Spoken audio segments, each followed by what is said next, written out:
If not for the names on the back of the jerseys, you can't tell which ones are not blood related to him. For everybody tuning in, this is another episode of Unk and Chico. We're back.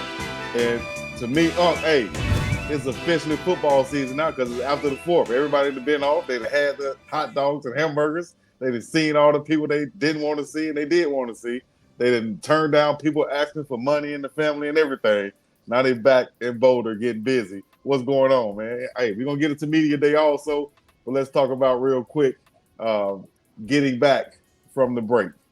Oh yeah, let's man, let look. This is Unk and Chico, baby. Let's get into everything. And I gotta say this, big dog.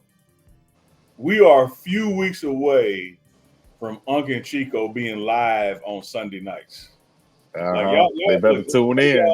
y'all might as well get ready because starting when fall camp report starts, that Sunday, July 28th, I think it is, through the rest of the season, them Sunday night live shows coming. But look, I don't want to get too far. Look, you exactly right, Chico.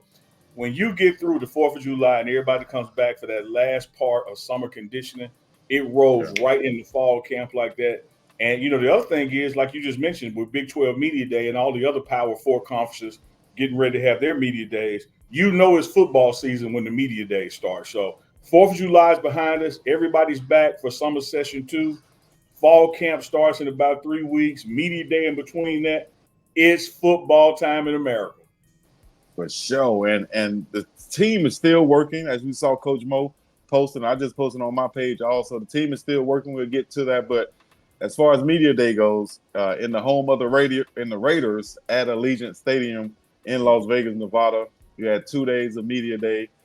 Coach Prime, Shiloh, Shador, and Mark Fassett showed up today for the Colorado Buffaloes, and they had a bunch of things to say. Coach Prime had some quotables in there. He mentioned a bunch of players. Shador talked about how coming from the FCS at Jackson State, you don't want to overlook North Dakota State. Shiloh talked about not just being a headhunter, a headache gang CEO, but he talked about finding a way to show his range and getting the ball in the air this upcoming season. What are some takeaways you took from Media Day today? Man, I love all of those. I loved Coach Prime talking about, just the magnitude of this. That this is, no matter how we try to cut and dissect this, this is literally a child's game. Like football is a sport children play, and for him to come from Fort Myers, Florida, come through HBCU coaching Little League Truth in Texas, and to be sitting there in the end zone of the Raiders Stadium to talk about football after his illustrious Hall of Fame career playing in the league. It's just this kind of full circle moment, man, that I think sometimes we take for granted because we're around it so much, that how big these moments are, in the history of the game and going forward. So to see this black man sitting in that end zone and the team he's put together in Colorado, where he's come from in Fort Myers, Florida, to where he is in Canton, Ohio, with a bust of him in the Hall of Fame, and who I believe firmly will be the first black head coach to win a national championship. It starts when he walks on that podium, is when the season starts. So I love that about it. But I'm gonna tell you something else I love, Chico, from a bigger sense. When you got to talk to the commissioner and hear him speak, he Yeah. indicated, he didn't drop no names, but he pretty much said the Big 12 ain't done growing. And when I think about the Big 12 ain't done growing, I think about people who are unhappy where they are. So let me start with Florida State. Can you imagine Florida State leaving the ACC and coming to the Big 12? And then you, if you mention Florida State, you must mention Clemson, right? It's been Yep. rumblings about Clemson. So Clemson and Florida State in the Big 12 in a already, I would say a conference that has a lot of parity. You got a team from 11 to the top team that's preseason ranked in the conference that I feel that can finish anywhere in that ranking. They can knock each other off. So you Yeah. bring in a Florida State or Clemson or both, that's big time conference right there. And the commissioner did say that they're in the top 3 of conferences right now. Yeah. Yeah. What So are the other 2 conferences do you think he's mentioning with the top 3 well, along with the Big 12? What's the other 2? one of them got to be SEC. That's just Mm-hmm. They're the big dog, and frankly, they're not finished growing.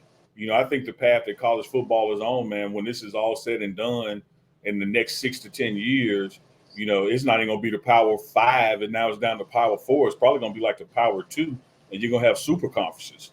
And so Yeah. this thing is gonna take on a lot of different angles. The more and more TV money matters and streaming money matters. So when you look at what the SEC is doing and the Big Ten is doing and what the Big 12 is now doing, the chance for growth for picking up some of these ACC teams, from not only just the Clemsons and the Florida States, but you can put a carrot on the stick because at some point, y'all get ready for this now. Y'all get ready. I'm finna shock the world. At some point, with all this TV money and streaming money, how much longer can Notre Dame stay independent?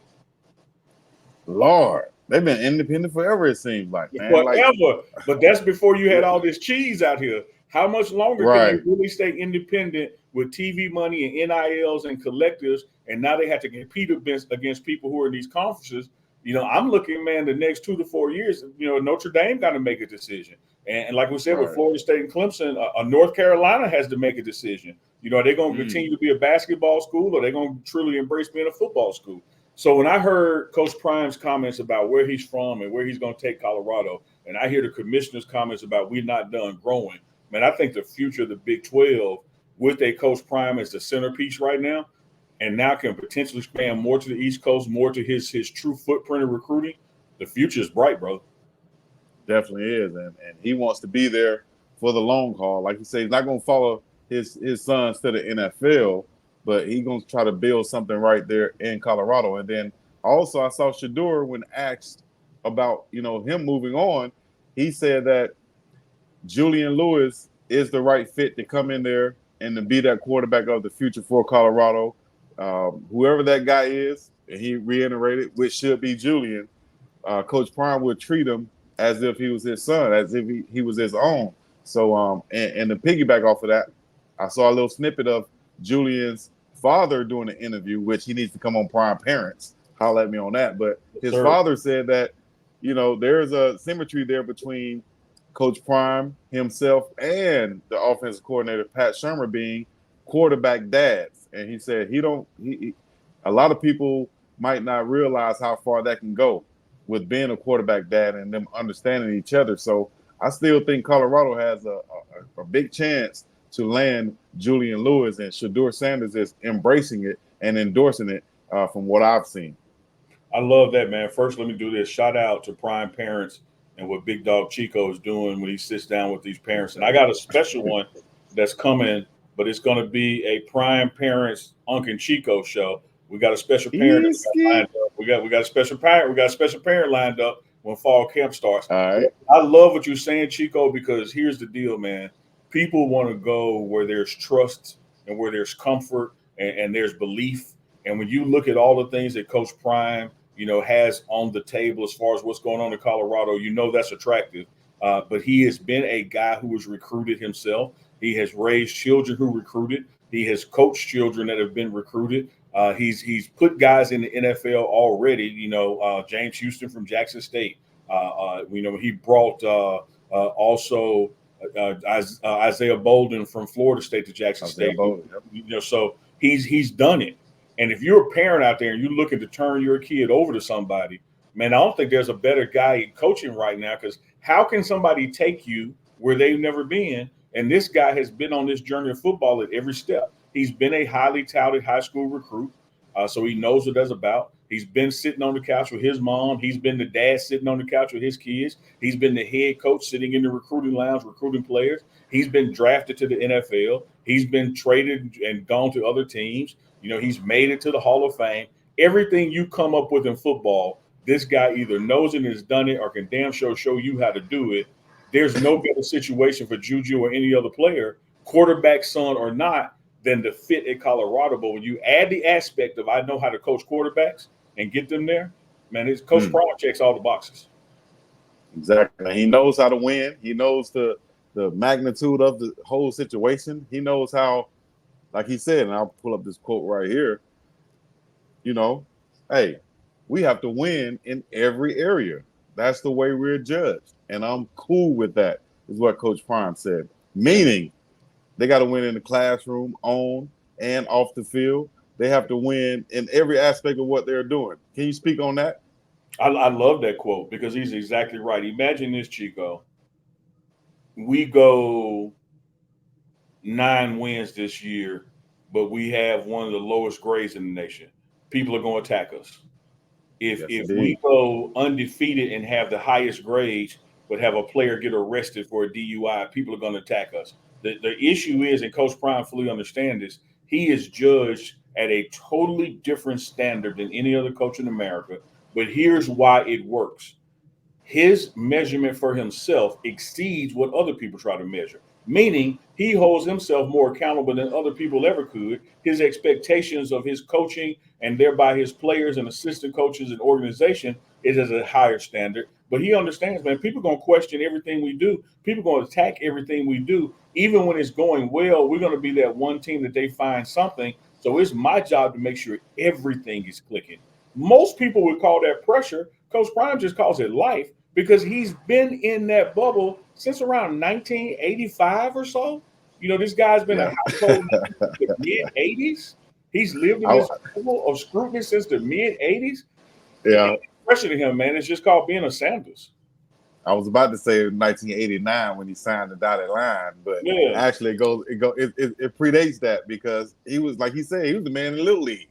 Yeah. You know what I mean? And as you know, I'm not gonna brag and say I'm Coach Prime, but I understand that being the man in Little League. You know, a lot of us can understand being the man in Little League, but it stops at a certain point. A lot of people are the man in Pop Warner, but then you don't hear from them in high school. You know, who can sustain that and can go on and get a gold jacket from being a man as a little leaguer? So, and then constantly, no matter how the world changes, or technology or anything of that sort, has constantly remained himself, but also somewhat reinvents himself to become relevant. You know, to remain relevant. He left the NFL, and then right after that, he's on the NFL Network, and he's getting interviews with players that they don't give anybody else because they trust him. He leaves that and goes into coaching. Like everything, the guy's the golden goose, man. He lays golden eggs. But people, like they do LeBron, like they do LeVar Ball, like people going to take shots. People going to hate. But it doesn't bother him, man. He just keeps doing what he's doing and coaching these kids. And one of the things that you've seen, like you saw it there today with Mark Vassett, you see it the way he manages the team. If not for the names on the back of the jerseys, you can't tell which ones are not blood related to him because he treats them all the same. I know why they do it. The media will run out and find people who've left here and try to grab those stories, but they don't call up those guys that stayed and been here and fought through it and have made this team under a Coach Prime standard. Like that's where the story is. Or that he did all of them. He was. Like, you got to make one for yourself, dog. Yeah, man, just react naturally. Like he was wanting that moment that was gonna get replayed and replayed. First half was a little sloppy that first quarter, had some uncharacteristic penalties, both sides of the ball. The defense really stepped up in that second quarter, got us back in the game. We got the ball first because we deferred. If we score on this drive, when we score on this drive, ball game over, they're going to fold.